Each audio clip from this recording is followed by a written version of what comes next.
যোদ্ধা মুভি 10 দিনের শেষে ইন্ডিয়া থেকে নেট 29 কোটি 15 লক্ষ টাকা কালেকশন করেছে। সেখানে যোদ্ধার বাজেট 55 কোটি টাকা। যেভাবে চলছে তাতে যোদ্ধা খুব বেশি হলে ইন্ডিয়া থেকে 40 কোটি টাকা নেট কালেকশন করতে পারে লাইফ টাইম। তো এর থেকে কিন্তু একটা জিনিস স্পষ্ট প্রমাণিত হয় যে যোদ্ধা মুভিটা ফ্লপ হয়েছে। তো আজকে এই ভিডিওতে আমি আপনাদের সঙ্গে আলোচনা করব যোদ্ধা মুভি কেন ফ্লপ হলো। নমস্কার বন্ধুরা, আমি অমর্ত্য, আপনাদের চ্যানেল ইন্ডিয়ান ফিল্ম নিউজ বাংলাতে আপনাদের স্বাগত। প্রথম কারণ যেটা আমার মনে হয় যোদ্ধা ফ্লপ হওয়ার, সেটা হচ্ছে এর টপিকটা। এই পুরো সিনেমাটা দুইখানা প্লেন হাইজ্যাক দেখেছি, একটা প্রথমে আছে পরে একটা আছে। এই হাইজ্যাকের উপর রিসেন্ট টাইমে অনেক সিনেমা হয়ে গেছে এবং বহু সিনেমা এর আগে হয়েছে। রিসেন্ট টাইমে বিদ্যুৎ জামালের IB-71 সিনেমাটা হয়েছে প্লেন হাইজ্যাকের উপর। তো এই টপিকের উপর এত সিনেমা দেখে দেখে লোক কিন্তু প্রায় বলতে পারেন বোর হয়ে গেছে। তো সেই টপিকের উপর আবার একটা সিনেমা, সেটা কিন্তু লোক পছন্দ করেনি। 2 নম্বর কারণ যেটা মনে হয়, যে কোনো ষড়যন্ত্রের মূলে শেষে গিয়ে দেখানো হয় পাকিস্তান যে দোষী। এইখানেও কিন্তু সেম দেখানো হয়েছে। রিসেন্ট টাইমে অনেক সিনেমা হয়ে গেছে এই পাকিস্তান দোষী দেখানো হয়েছে, যেমন ফাইটার হয়েছে, তার আগে টাইগার 3, এবং এই সিনেমাতেও দেখবেন যে একই দেখানো হয়েছে যে পাকিস্তান শেষে গিয়ে দেখানো হয় পাকিস্তান দোষী। ইভেন এখানে এরকমও দেখানো হচ্ছে যে পাকিস্তানের প্রধানমন্ত্রীকে একজন আমাদের দেশের একজন কমান্ডো বাঁচানোর চেষ্টা করছে, যেখানে টাইগার 3 ক্ষেত্রেও কিন্তু সেম ঘটনা ঘটেছিল এবং লোকে কিন্তু এটা অ্যাপ্রিসিয়েশন করেনি। কারণ সিনেমাতে ভারতীয় কোনো জওয়ান সে ভারতীয় কারোকে বাঁচানোর চেষ্টা করে, সে এখানে কি করছিল যে পাকিস্তানে গিয়ে পাকিস্তানের প্রধানমন্ত্রীকে বাঁচানোর চেষ্টা করছে। কারণ ভারত এবং পাকিস্তানের মধ্যে যে পিসের শান্তি যে চুক্তিটা হচ্ছে সেটা যেন হতে পারে।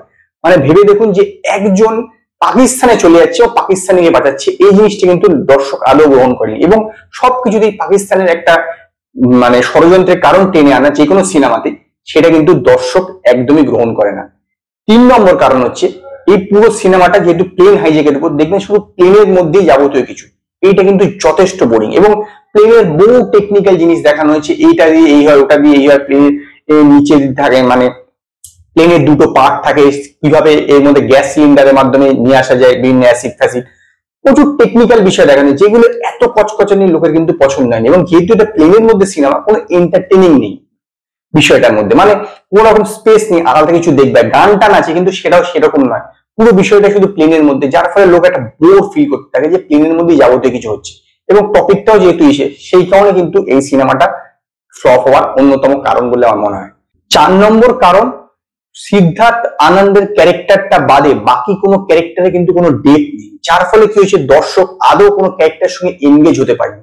ভেবে দেখুন যে সিদ্ধার্থ আনন্দ যে স্ত্রী রোলটা করেছে রাশি খান্না, তার ক্যারেক্টারটা কোনো ডেপথ নেই। হঠাৎ করে সে একদিকে ডিভোর্স পেপার দিয়ে দিচ্ছে, হঠাৎ করে তাদের মধ্যে গান হলো, তারপর প্রেম হলো, তারপর বিয়ে হয়ে গেল, তারপরে একটুখানি সে একটু 19-20 করলো, তারপরে তাকে ডিভোর্স পেপার দিয়ে দিল। যে ক্যারেক্টার গুলো, যে বাকি যে ক্যারেক্টার গুলোকে, সেটা তো একটা ভালোভাবে লিখতে হবে, একটা ডেপথ থাকতে হবে, তো যেন মানুষ ইমোশনাল অ্যাটাচমেন্ট হতে পারে। শুধুমাত্র মেন প্রোটাগনিস্টের সঙ্গে যে ইমোশনাল অ্যাটাচমেন্ট করলে একটা সিনেমা চলবে সেরকম না, বাকি ক্যারেক্টার গুলোকে তো ফিল হতে হবে। কারণ বাকি ক্যারেক্টার গুলো সুখ দুঃখের সঙ্গে তো পুরো সিনেমাটা জড়িত। দেখুন যে তার স্ত্রী তাকে ডিভোর্স পেপার দিচ্ছে, তো তার স্ত্রী তাকে ডিভোর্স পেপার কেন দিচ্ছে সেটা তো না জানলে অডিয়েন্স কিভাবে ফিল করবে যে এই ডিভোর্স পেপার দিল, এই বড় দুঃখী হয়ে পড়লে, এরকম হতে পারে না। তো প্রতিটা ক্যারেক্টারকে ঠিকভাবে লেখা হয়নি এবং সেই কারণে না মানুষ এর সঙ্গে ইমোশনাল অ্যাটাচ হতে পারেনি। সেই কারণে মনে হয় আমার এই সিনেমাটা ফ্লপ হয়েছে। এবং 5 নম্বর শেষ কারণ, আমার মনে হয় এই সিনেমা OTT-র জন্য ঠিক ছিল, এটা বড় পর্দার জন্য না। বড় পর্দায় এখন বিশেষত আফটার কোভিড মানুষ যেরকম এন্টারটেইনিং চাইছে, যেরকম লার্জার দ্যান লাইফ ক্যারেক্টার চাইছে, যেরকম একটা রিফ্রেশমেন্ট চাইছে, সেইটা কিন্তু এই সিনেমার মধ্যে একদম নেই। প্লেনের মধ্যে সমস্ত কিছু, সেরকম গানও ভালো নয় এবং বাইরের কিছু এক্সপ্লোজার নেই, এক্সপ্লোর করার ব্যাপার নেই, যার ফলে কি হচ্ছে মানুষ একটা বোর হয়ে গেছে সিনেমাটাতে। সেইটা যদি OTT-তে রিলিজ করছো তাহলে আমার মনে হয় বেটার হতো। এবং এটা বড় পর্দার জন্য এই সিনেমাটা নয়, সেই কারণে আমার মনে হয় এই সিনেমাটা ফ্লপ হয়েছে। তো এই ছিল 5টা কারণ যেটা আমার মনে হয় যে যোদ্ধা ফ্লপ হওয়ার। তো আপনারা আমার কমেন্টে জানান আপনাদের কি মনে হয়, বা আপনাদের কাছে অতিরিক্ত কোনো কারণ আছে কিনা যোদ্ধা ফ্লপ হওয়ার। তো আজকে এই পর্যন্ত। যদি আপনাদের এই ভিডিও পছন্দ হয় তো ভিডিওটিকে লাইক করুন এবং আমার চ্যানেলকে সাবস্ক্রাইব করুন।